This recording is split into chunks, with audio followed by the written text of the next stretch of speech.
A warm welcome to you as I answer, as I do once a month, a key question, an interesting question from one of my Patreon supporters or my ASPW Experience members. This one comes from Mark. He says he's a 79 owner. The Ineos appeals to him, particularly with regard to its comfort, but obviously the other parts too, that it's a genuine off-roader. And he's asking whether I think it would be better than Troopy or not, because he's considering the conversion, which is available now from Alucab, and from the reports I have heard, it's rather good. So,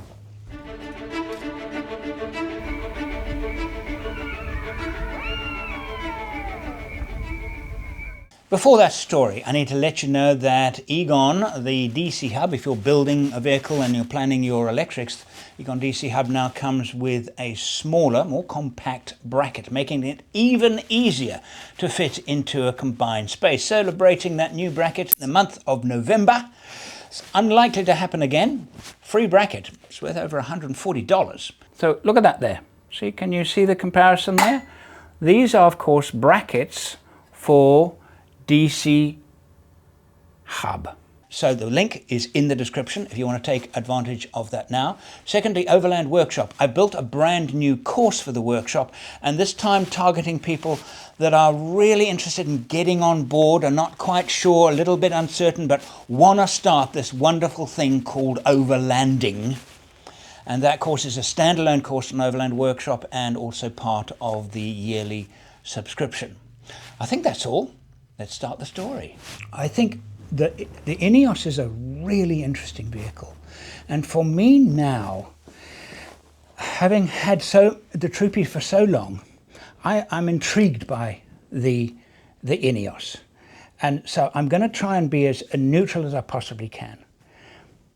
It depends on the kind of travel you're going to do.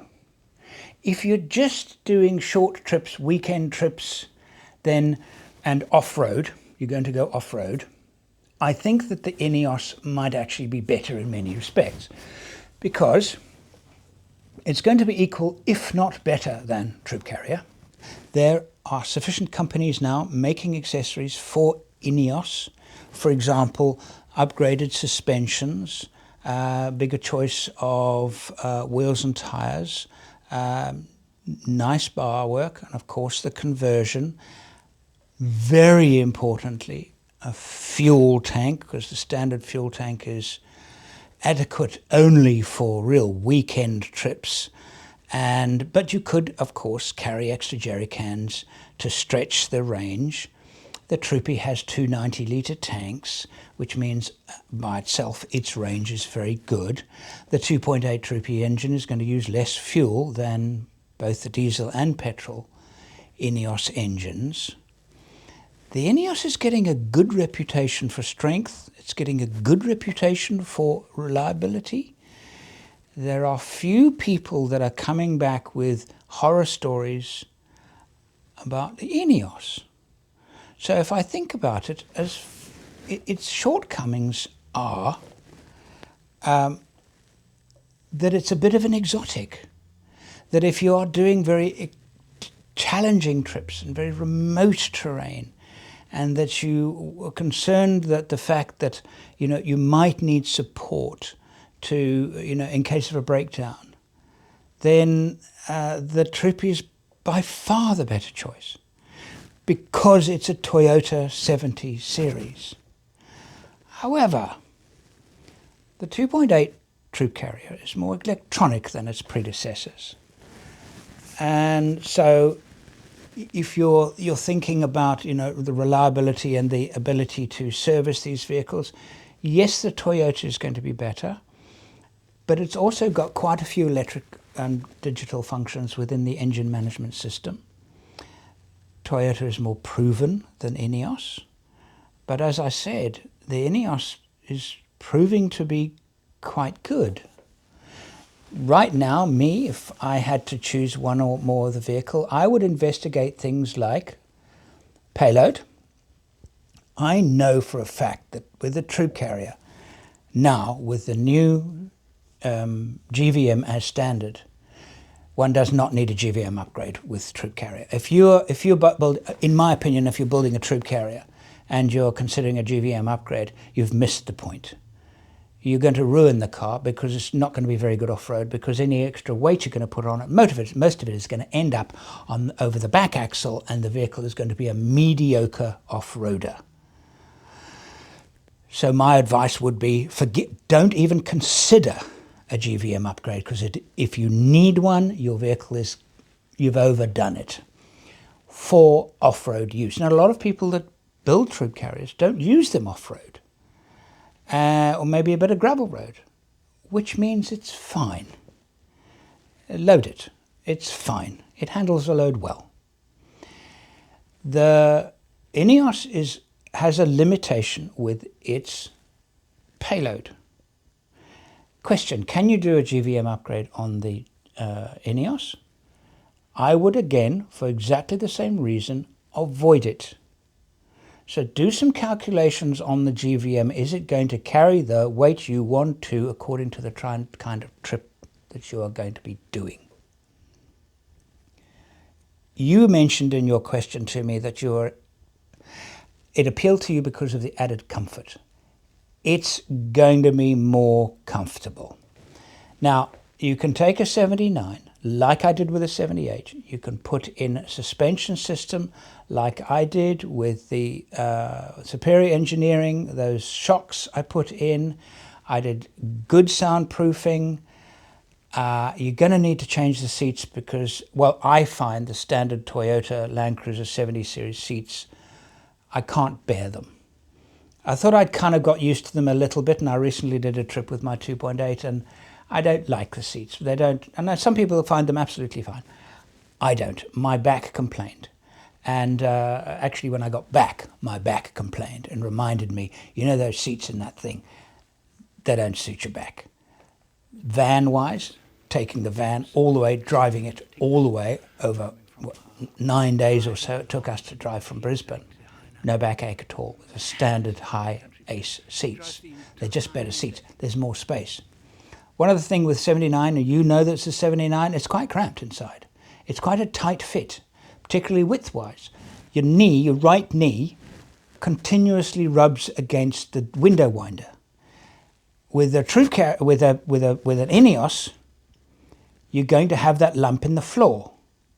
So either way, you might find a level of discomfort. You might find that lump in the floor is perfectly, you can just live with it, which would be fantastic if you could, because then it's considerably more comfortable than 70 series. So what else are you going to do? Water tanks, okay? Because remember, it's a station wagon. 79 is a double cab, okay? Station wagon, you've got far less packing space. What you do not want to do is put in my opinion, a roof conversion on an Ineos and a roof rack on top of that roof conversion. For the obvious reason, you're going to get too top heavy and the off-road ability is going to go out the window. Secondly, safety with the weight up high. And thirdly, how do you then open the roof if you've got all of this weight on it? Honestly, it's, to me, if you put an awning on it, you kind of hit the maximum of the weight of your roof rack, and then of course the awning isn't fitted to the bit that moves up. It's fit, but it's still high up. It's still weight high up. Put a roof rack on. It's on the bit on top, so it's even higher. And then if you would put a solar panel or anything like that, just my advice is just be really, really cautious with the amount of weight you put on the vehicle, especially high up. The Ineos actually on the open road and on gravel roads performs really nicely. It's a nice drive. You do get that feeling of it's a good, strong vehicle. You get that, I said in my review, it was a bit like a G-Wagon. It does feel well made. Yes, it does. And that is one of the nicest things about the Ineos. So to be honest with you, Mark, I would say buy an Ineos, get a conversion. If the payload, if the fuel tank is sufficient and range is sufficient for your needs, okay, and if the payload is sufficient for your needs, okay, and as long as you're not doing trips which you're concerned about the backup thing, the need for spare parts, etc., which is not going to be easy with an Ineos, it's an exotic. If that isn't a concern to you, then I would buy one. I certainly think it's more interesting than the 79. Will it perform better? Very possibly. I should add here in conclusion, the 79 is my least favorite of the 70 series. And that is because it doesn't carry its load well.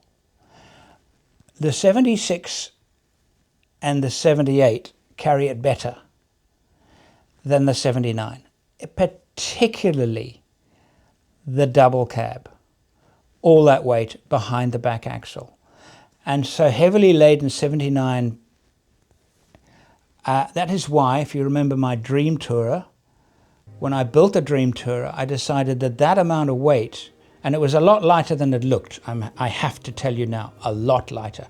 I was well under GVM with a fully loaded vehicle and that very large camper on the back. I was below 3,900 kilos, okay? So, and a lot of people looked at that and said, man, it's so heavy. I had a 300 millimeter chassis extension. And that was, the idea behind that was to get the weight further forward, get the weight forward of the rear axle. And one way of doing that was to take the axle and move it back a bit. Did it work? Yes, it did work. The chassis, and the conversion was done by a company called Multidrive in Geelong, in Victoria. And the chassis was good. It worked well. The turning circle was appallingly bad. Difficult to actually get used to, the turning radius. Okay, but in terms of it's a drive and that kind of thing, it actually was not bad at all. That same weight on a straight 79, I think that would have been a lot worse in terms of its off-road ability and its drivability in terms of not having this big weight at the back causing that instability. You won't need to, if you buy an Ineos, do an axle correction of any kind. Still a huge annoyance with the 70 series. You won't need to, what else? Well, you don't need to change seats. I would probably put a little bit more sound insulation, but you don't need to because it's quite good as standard. There are quite a few things that you don't need to do with an Ineos to make it right. That's my opinion. And Mark, thanks for asking the question. The rest of you, please like and subscribe. Particularly like the video. You know, if this is, it helps me out. Okay. The YouTube algorithm these days depends on likes. Likes has now become a really big deal. If you like these shows and you appreciate the opinion, I would really appreciate you hitting that little like button.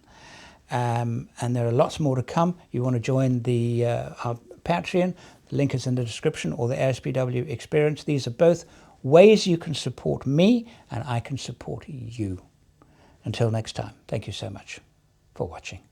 The traditional way of wiring up DC installations is dead and buried because everything you see there in a traditional installation has been replaced by that.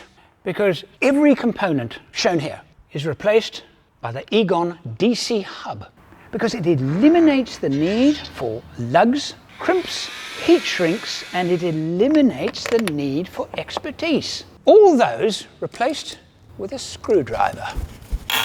What's more, built into every EGON DC hub is instant fault finding. It's a revolution. Visit egon.com.au to find out more.